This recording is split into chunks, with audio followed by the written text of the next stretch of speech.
मैं हूं नदीम इकबाल और आप है कंज्यूमर टीवी के साथ। आज की गर्मा गर्म खबर जो कंज्यूमर इंटरेस्ट की है उसमें पहली खबर ये है कि पिछले साल हबीब बैंक के खिलाफ सबसे ज़्यादा लोगों ने शिकायत की हैं। और दूसरी खबर निम्को वार। ये क्या है? लगता है कि कराची में निम्को वार हो रही है। ये क्या चीज़ है? तो पहली खबर की तरफ चलते हैं। बैंकिंग ओम्बुड्समैन आपको पता है कि एक इदारा है जहां पे बैंकों के खिलाफ जो शिकायत है, कोई तकरीबन 50 एक पाकिस्तान में बैंक है, उनके खिलाफ जो शिकायत हो तो आप पहले बैंक में जाते हैं। वहां पे अब इन्होंने टाइम रिड्यूस कर दिया, 30 दिन के अंदर अंदर कोई अगर वो जवाब नहीं देते तो फिर आप बैंकिंग ओम्बुड्समैन को कंप्लेंट करते हैं। और कुछ कंप्लेंट जो है प्राइम मिनिस्टर जो वो कंप्लेंट सेल है वहाँ से भी, उस पोर्टल से भी यहाँ पे आ जाती हैं। सो इनकी ये रिपोर्ट आई है। इन्होंने कोई 27,000 जो कंप्लेंट्स थी उनको इन्होंने रिजॉल्व किया है। अच्छा, कितना अमाउंट था हम उसमें तो नहीं जाते। ये बैंकिंग ओम्बुड्समैन या मोसिब, बैंकिंग मोसिब की जो रिपोर्ट है उसमें ऑफ कोर्स अपनी ड्रमिंग वगैरह करते हैं, हम उसमें नहीं जाते। सो 27,000 के करीब थी टोटल जो कंप्लेंट्स इन्हें या शिकायत मौसूल हुई थी, वो कोई 30,000 के आसपास थी।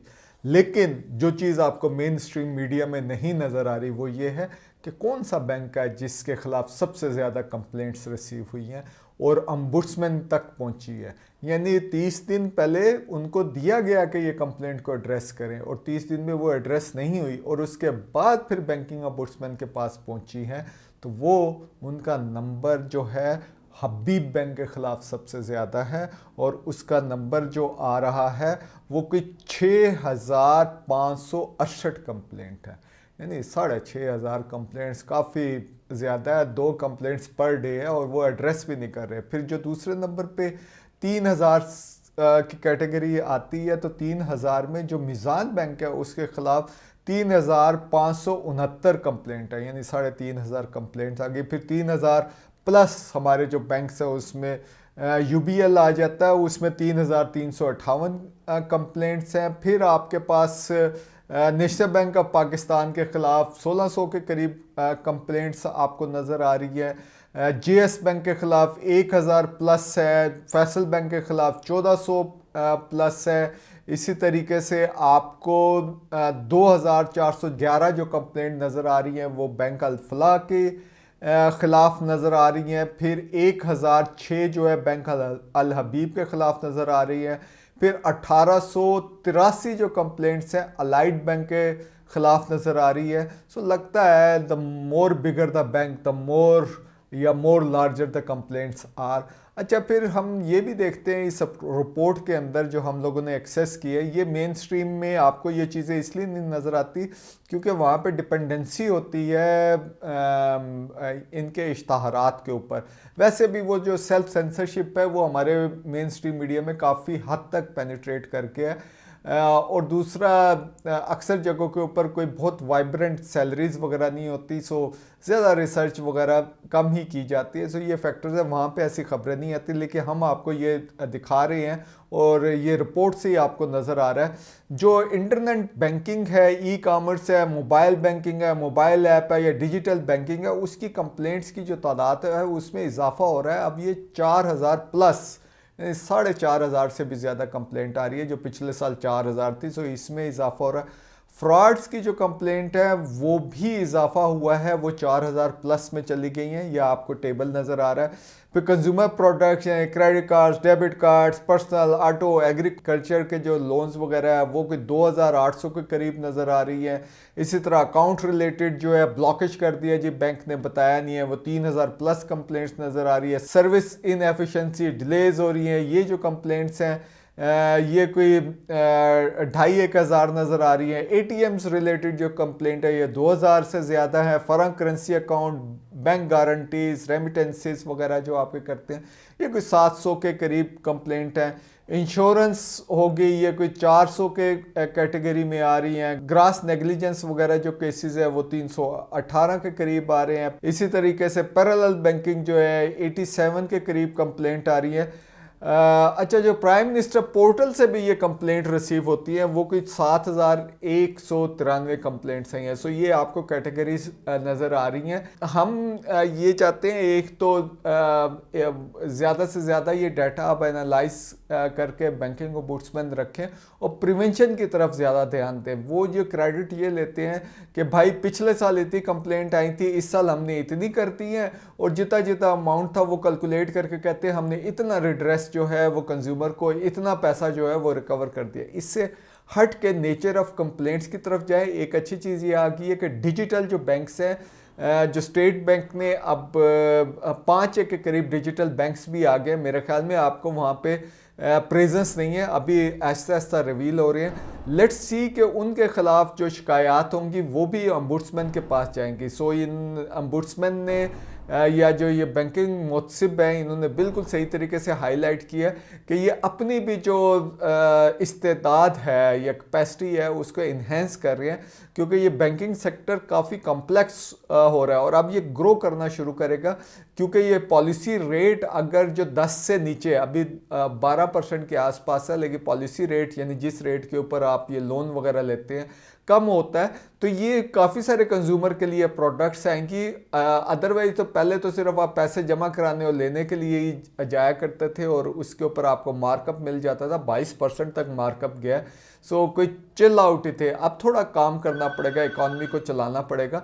सो इसकी जो है बैंकिंग ओम्बुड्समैन को और ज़्यादा डीप एनालिसिस करने की ज़रूरत है और ज़्यादा इसको करने की ज़रूरत है। और आई थिंक बैंक स्पेसिफिक भी इनको ये बताना चाहिए कि ये बैंक स्पेसिफिक ये मसले क्यों हो रहे हैं। और वैसे बाय द वे एक बैंक में कंप्लेंट करने के लिए अगर आपको 30 दिन इंतज़ार करना है कि वो रिजॉल्व हो farmer complaint, that's still too much. Digital में जा रहे हैं, नेचर ऑफ कंप्लेंट्स के अंदर जाना चाहिए। ये कंप्लेंट होगी तो एक हफ्ते में, ये कंप्लेंट होगी तो एक दिन में, इस लेवल की कंप्लेंट होगी। सो नेचर ऑफ कंप्लेंट आपको बतानी चाहिए 30 दिन। कोई बहुत ही कोई कम्प्लेक्स किस्म या कॉम्प्लिकेटेड कंप्लेंट हो तो उस वक्त तक जा सकते हैं।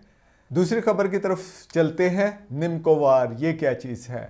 आप लोग ये जो निम्को है, जो नमकीन ये डिफरेंट किस्म की है, वो आप इस्तेमाल करते हैं और चाय के साथ होता है, सौगात है। और ख़ासतौर पे कराची से जब आ जा रहे हो तो ये सौगात के तौर पे एयरपोर्ट से भी मिलते हैं और आप लेके आते हैं। ये कोई 3 कंपनियां हैं। एक निम्को कॉर्नर है निम्को सी से, दूसरी निम्को कराची है और इसमें निम्को जो है वो के से है।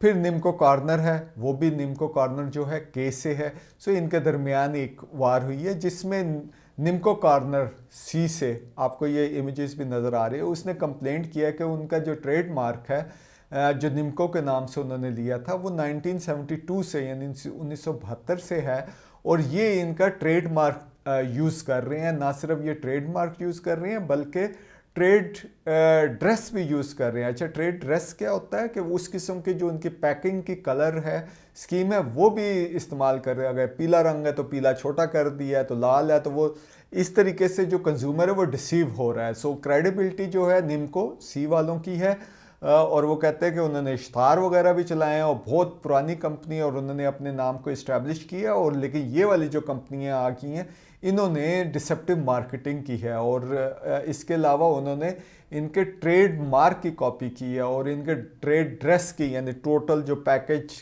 के कलर वगैरह है उसको भी इन्होंने कॉपी किया है। और इस तरीके से जो उनका जो मुनाफा था उसके ऊपर इन्होंने डेंट डाला है। अच्छा, आर्गूमेंट हुए, आर्गूमेंट काफ़ी इंटरेस्टिंग हुए। जो निम्को कॉर्नर है के वाले, उन्होंने तो कोई इतना ज़्यादा उनकी अपीयरेंस नहीं हुई, लेकिन इसको जो कराची निम्को वाले हैं वो मोर और लेस उन्होंने फाइट किया और उन्होंने आर्गूमेंट ये दिया कि ये बेसिकली जो है निम्को जो है ये जेनेरिक नेम है। जैसे चावल होते हैं बासमती चावल हो गया, इस तरीके से ये भी एक जेनेरिक नेम है। So no company can full hold on that thing कि ये बस ही उन्हीं की प्रॉपर्टी होगी है। उसके अलावा वो ये कहते हैं कि जो ट्रेडमार्क है वो डिस्टिंक्ट होता है और कुछ अरसे बाद जो है जो इंटरनेशनल डिफरेंट उन्होंने जो कोट्स किए हैं, ऑफ कोर्स लीगल एग्जांपल्स इसमें दिए हैं कि कुछ अरसे बाद जब वो जेनेरिक बन जाता है तो वो उसका ट्रेडमार्क की जो सेंस है वो ख़त्म हो जाती है। लेकिन सीसीपी ने 2019 के अंदर जब ये पहले ये डिसीजन दिया था तो उन्होंने इस आर्गूमेंट को रिजेक्ट किया था।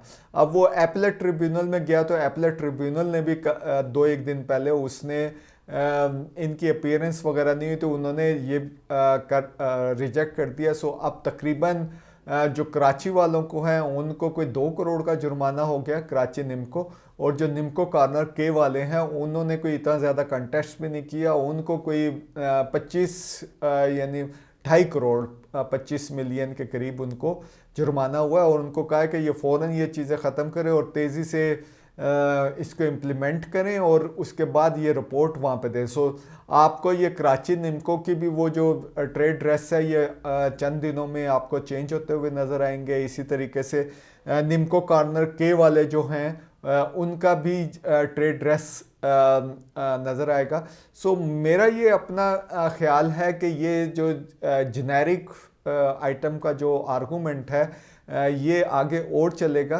कई दफ़ा सिचुएशन होती है, कई जगह पे एक कॉन्सेप्ट ग्रो करता है, कई जगह पे दूसरा। अभी तो सीसीपी ने बहुत जिसको कहते हैं स्ट्रिक्ट ट्रेडमार्क को जो है उसकी डेफिनेशन पिक की है और उन्होंने ये किया, सिचुएशन भी इस किस्म की है।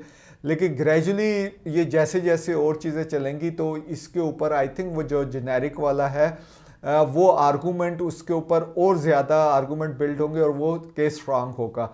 ये जो कॉपी वाली है ये मल्टीनेशनल जो हमारे मुल्क में काम करते हैं उन्होंने भी ये कंप्लेंट्स करनी शुरू कर दी हैं। अभी आई डोंट थिंक सो कि फार्मली वो वहाँ पे गए हैं।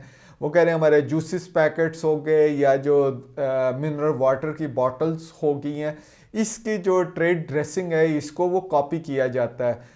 सो अभी वो मुख्तलिफ फूड अथॉरिटीज़ वगैरह की तरफ तो जा रहे हैं ये कंप्लेंट्स करने के लिए, लेकिन जब ये फार्मली लॉन्च होगा तो that would be an interesting debate. So consumer के लिए ये बड़ा ज़रूरी है कि ये जो कंपनियां हैं ये कंपटीशन कमीशन ऑफ पाकिस्तान में एक दूसरे के ख़िलाफ़ जब शिकायत लेके जाती हैं तो कंज्यूमर को काफ़ी इंफॉर्मेशन होती है। इसी वजह से हम कंपटीशन कमीशन ऑफ पाकिस्तान की डिटेल में चीज़ें आप तक लेके आते हैं ताकि आपको फुली इंफॉर्म रखें। जो मेन स्ट्रीम मीडिया है वो आपको ये वाली ख़बरें नहीं देता, वो सिर्फ प्रेस रिलीज उठा के वो छाप देता है, हम उसको डग आउट करके आप तक लेके आते हैं। सो देखते रहिए कंज्यूमर टीवी।